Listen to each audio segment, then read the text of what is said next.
I remember getting dressed. My wife was throwing clothes at me because she knew that I was in a big hurry, and I was getting dressed, and I just remember getting there very quickly. And I remember seeing Kevin laying there, and the other guy had already gone to the hospital. They were still working on him.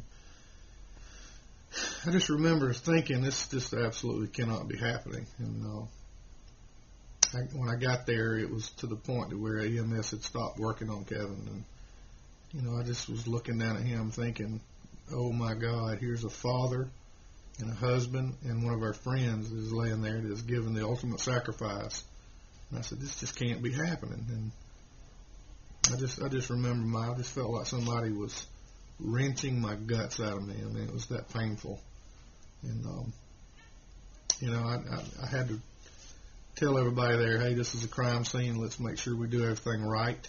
The police kind of kicked in for a little bit of me, and then it really sank in that we didn't have Kevin here anymore. And I was like, oh, my God, we got to tell his wife and his kids this. And it was horrible. I mean, if I never relive anything close to that again, it'll be way too soon.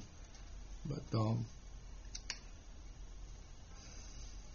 I don't really know how to describe how I felt. I was angry. I was sad. I was empty.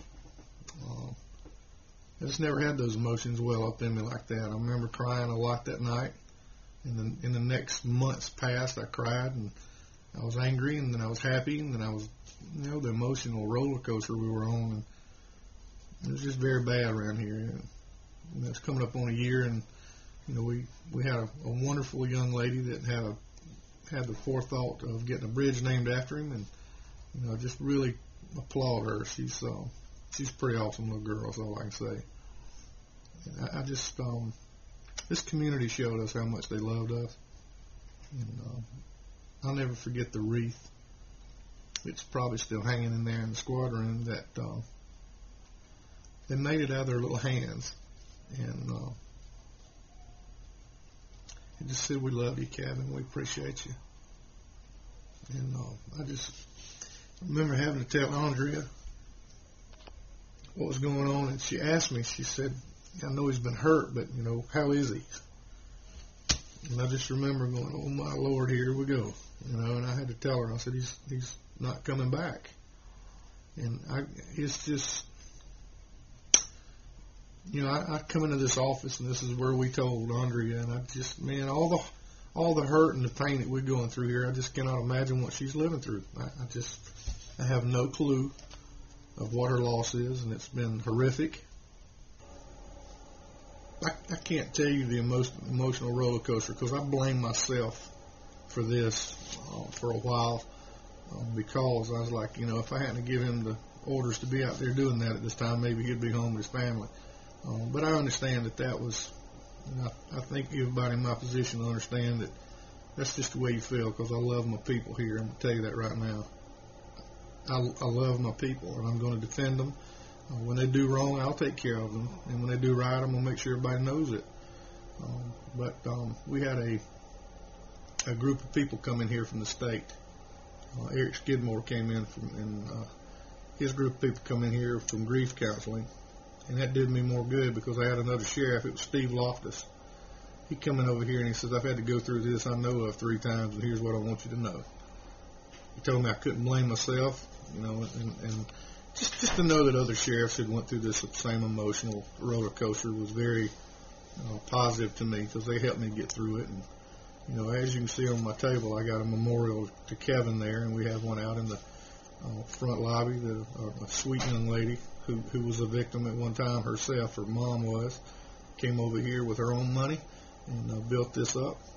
And it was just amazing how she's put this flower garden together, so we'll forever remember Kevin. People in this community, I just cannot name the number of people that sent cards and sent money to Andrea and those babies that she has. And, it turned out positive, I guess. If anything can be positive, the positive thing that came out of this was it did certainly show the community, showed us how much they love us. Kevin's forever a part of this department. Every web page that we have, everything that we do with their photograph on it, always has Kevin's photo on it, because he's deserving of that. And we're going to go in May to Washington, D.C. For the Police Officers Memorial. They put his name on it. We're going to go there and honor Kevin by being there on the unveiling of it. And also in May at the Academy, he's been put on the Hall of Fame down there.